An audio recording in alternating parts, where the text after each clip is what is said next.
Well, howdy. I'm John Hart Asher from the Lady Bird Johnson Wildflower Center, sitting in for Tom Spencer. Today I'm really excited about our guests. We've got Thomas Rayner here, a landscape architect from Fido Studios from the DC area. That's right.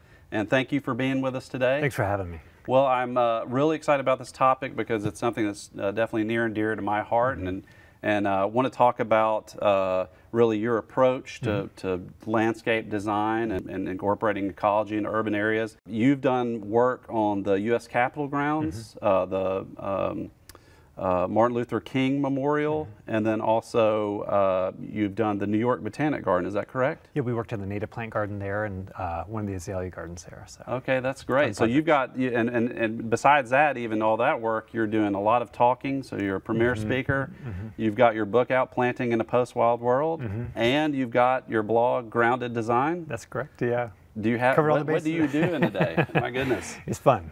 Well, that's wonderful. How would you say you're different from just what people might consider just a typical design? Sure. So we're a landscape architecture practice, but what we really focus on is ecological horticulture.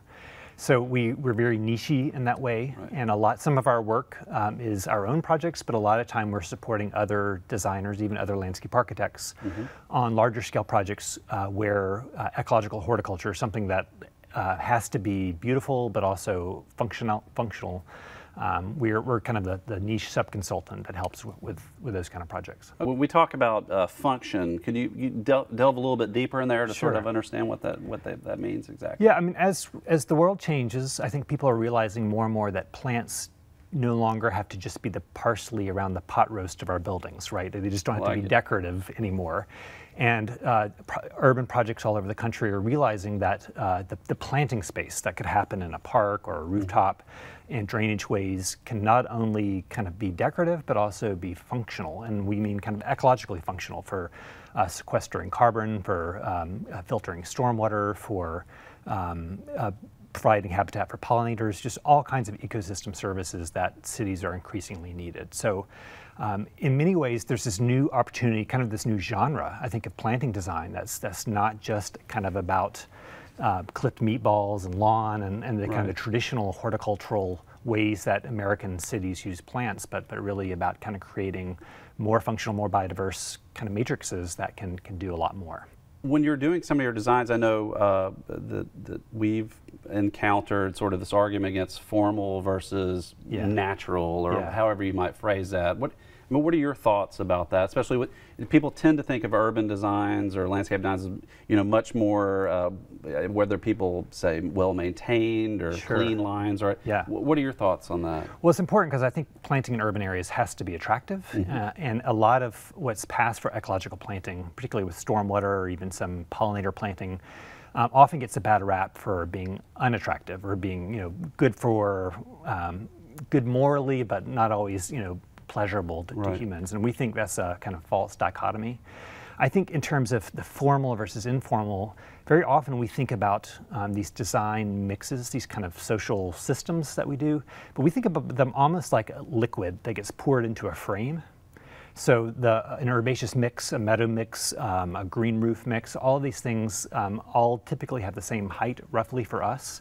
And then we think about how can we frame these things in an urban context to make them look more attractive. So in some ways we're kind of agnostic about style.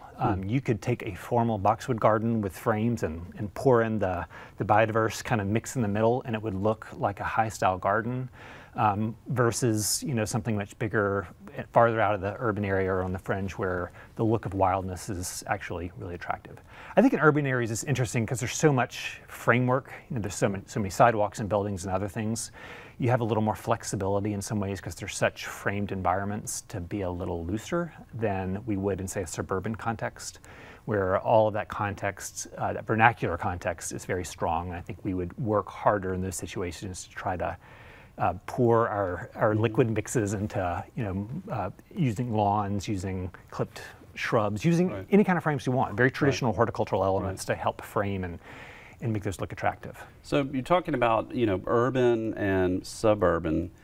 Do you all primarily do larger projects? Do you do any residential? We do, yeah. Okay. So some of them is estates, and what's really been interesting in the Mid-Atlantic is just the number of kind of more land management projects, really where garden design meets land management, has been kind of a growing niche for us because there's so many people that have a little bit of meadow, a little bit of forest edge, a little bit, and invasive ecology, invasive plants are so much a part of of those areas. And those are not perennial borders. Those are not areas in which traditional garden strategies and the maintenance levels that goes into this will work. So on our residential, we're kind of focusing on sometimes this, very formal garden design, but a lot of it's kind of out in the back 40, of a lot of people's yards where we think there's a lot of opportunity, but really require a different way of thinking about planting design. Well, that's an interesting comment about opportunity, because I think a lot of people think that if they choose to do something, especially whether it's pollinator habitat or let's call it ecological design,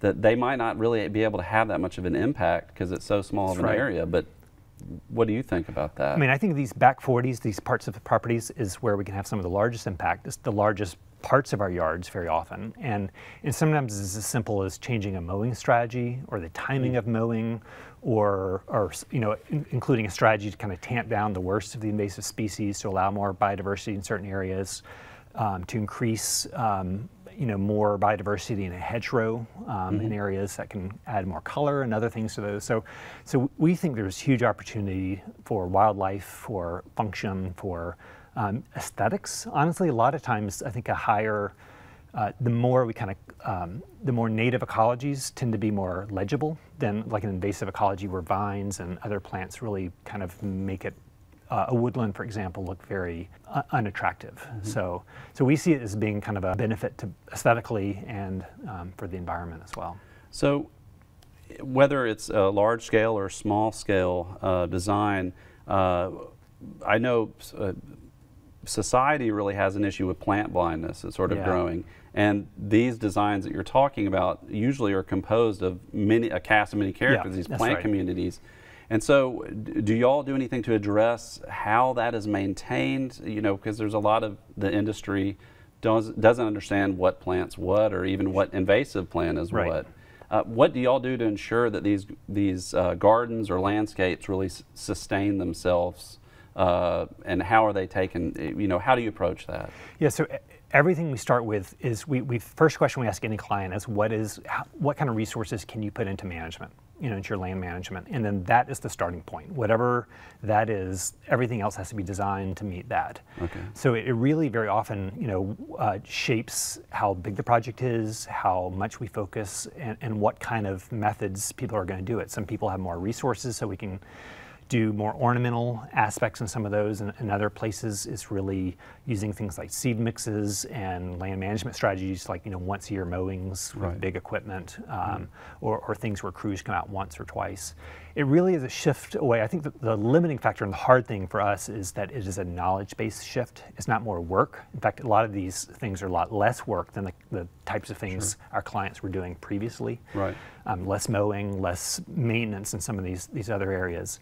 But it is a different, you need more knowledge, and you have to kind of understand the timings and how to make this work. But that's really an opportunity. I think that's why that's exciting for me. Is we have plant blindness because we're not really out in the landscape. And these sort of designs allow or extend the opportunity for us to get out there and to really learn about our plants and our natural world. Yeah, plants want to work for us, and I think the more we can help people understand that plants are not, the big shift for us is not plants as individual objects, but as these dynamic engines. Flower bed. They're these engines, and so like we think about a car engine, and if you take all the parts of the car engine out and then reassemble them like we do with plants in our gardens, with all the pieces of the engine broken and in different areas, in many ways we lose the functionality that happens. And so what we're trying to do is to show people ways of reassembling these, and these are simplified ecologies. These are not full designs, but to put them in yards in which they have some of that function as that engine, where things are layered together, and all the benefits of biodiversity and the different layers and stuff add to services that can help our clients, from aesthetics all the way to more functional landscapes. And I guess that really gets to a point that I think probably is important to both you and I, but it's about people getting back into the landscape, right? It's not people over here and nature over here. No, absolutely not. And I think engagement is a thing. I mean, as we globalize, as the world changes, the engagement with land, engagement with plants, these are things that I think are not only important, I mean, these are just incredibly important to how we interact in the world, and I think they're important to us spiritually. And I think and this is what's really interesting for us, one of the bigger demands we're seeing is in more urban areas, right. the desire for more naturalistic landscapes. In some ways, it's a nostalgia for the wild, are fueling, I think, kind of this desire to have more biodiverse plantings in urban areas. So we see this as a good thing. You know, people in the concrete jungles of our big cities want a little access to green. We have nature deficit disorder and want not just green and clipped in annual beds, but they want kind of the abundance of a natural system. They find that more and more pleasurable. Right.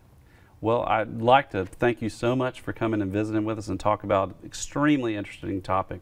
If you need to look into resources, your website is? Phytostudio.com. Phytostudio.com, and then Grounded Design, of course, your blog. Yeah, and it's just my name, thomasrainer.com. thomasrainer.com. Well, thank you so much for coming here. We really appreciate it. Thanks, John Hart. And next, we'll follow up with Daphne.